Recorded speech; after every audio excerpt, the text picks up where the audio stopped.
वकील जिन्होंने 1 रुपए में पाकिस्तान की बोलती ही बंद कर दी थी, और आज वो विनेश फोगाट का केस लड़ने वाले हैं। जी हाँ, हम बात कर रहे हैं हरीश साल्वे की। हरीश साल्वे वही वकील हैं जो इंटरनेशनल कोर्ट में भारत की ओर से कुलभूषण जाधव का केस लड़ चुके हैं। उस मामले में उन्होंने ऐसी पैरवी की थी कि पाकिस्तान को शिकस्त का सामना करना पड़ा था। आपको जानकर हैरानी होगी, लेकिन उस पैरवी के लिए उन्होंने फीस के तौर पर मात्र 1 ही रुपए लिया था, जिसकी खूब चर्चा हुई थी। अब वो भारत की बेटी विनेश का पक्ष रखने वाले हैं। क्या है पूरी खबर, आपको विस्तार से समझाते हैं। नमस्कार, मेरा नाम श्रुति झा है और अपना उत्तर प्रदेश न्यूज पर आपका स्वागत है।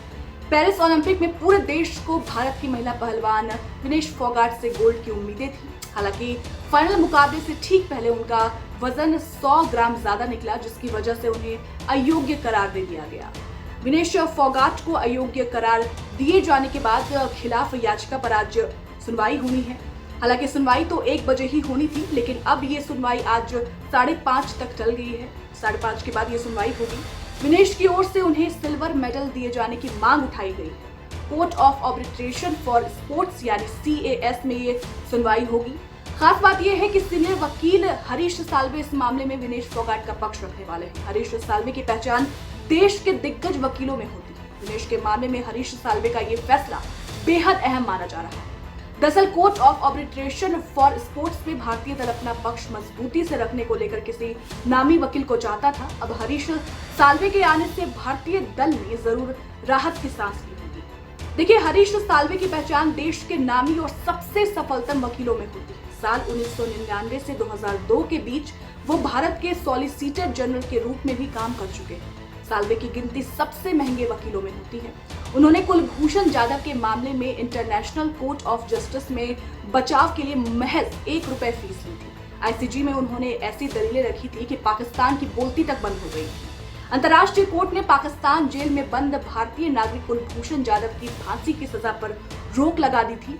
हरीश साल्वे को ऐसे मामले उठाने के लिए जाना जाता है जो भले ही लोकप्रिय ना हो, लेकिन बौद्धिक रूप से उन्हें चुनौती देते हैं। कहा तो ये भी जाता है कि अगर साल्वे को किसी व्यक्ति की बेगुनाही का यकीन हो जाता है तो वो उसका केस मुफ्त में लड़ सकते हैं। साल्वे ने उपहार अग्निकांड के पीड़ितों के लिए पैरवी की है। सुप्रीम कोर्ट ने बिल्किस बानो सहित गुजरात दंगों के मामलों में उन्हें एमिकस क्यूरी नियुक्त किया था। बता दें, बीते दिन विनेश फोगाट ने सोशल मीडिया पर एक इमोशनल पोस्ट लिखा। सोशल मीडिया पर संन्यास लेने की उन्होंने घोषणा की। अपनी मां प्रेमलता को संबोधित करते हुए विनेश ने लिखा, मां कुश्ती मुझे से जीत गई, मैं हार गई, माफ करना, आपका सपना, मेरी हिम्मत सब टूट चुके हैं, इससे ज्यादा ताकत नहीं रही। 2 बार की विश्व चैंपियनशिप कांस्य पदक विजेता ने कहा, अलविदा कुश्ती 2001 से 2024, मैं आप सभी को हमेशा आपकी ऋणी रहूंगी, मुझे माफ कर दीजिए। बता दें, विनेश फोगाट को कुश्ती कैटेगरी में तय सीमा से अधिक वजन होने के कारण डिस्क्वालीफाई कर दिया गया था। कुश्ती के नियमानुसार मैच वाले दिन हर रेसलर्स का वजन नापा जाता है। भारत की विनेश फोगाट 50 किलोग्राम कैटेगरी में थी। बुधवार 7 अगस्त को सुबह 7:15 पर जब उनका वजन किया गया था तो वो 50 किलो से 100 ग्राम ज्यादा थी। इसके बाद उन्हें अयोग्य घोषित कर दिया गया। ये सब कुछ तब हुआ जब पूरा देश विनेश फोगाट के फाइनल मैच का इंतजार कर रहा था। पेरिस ओलंपिक में सिल्वर तो पक्का था, लेकिन विनेश के लिए फैंस गोल्ड मेडल जीतने की दुआ कर रहे हैं। फिलहाल विनेश फोगाट को लेकर आज कोर्ट में सुनवाई होनी है। अब देखना दिलचस्प होगा कि इस पर क्या फैसला निकलकर सामने आता है और किसके पक्ष में ये फैसला जाता है। फिलहाल इस खबर पर आपकी क्या राय है, हमें कमेंट सेक्शन में जरूर बताएं। और ऐसी ही तमाम खबरों के लिए आप देखते रहें आपका अपना चैनल उत्तर प्रदेश न्यूज। शुक्रिया।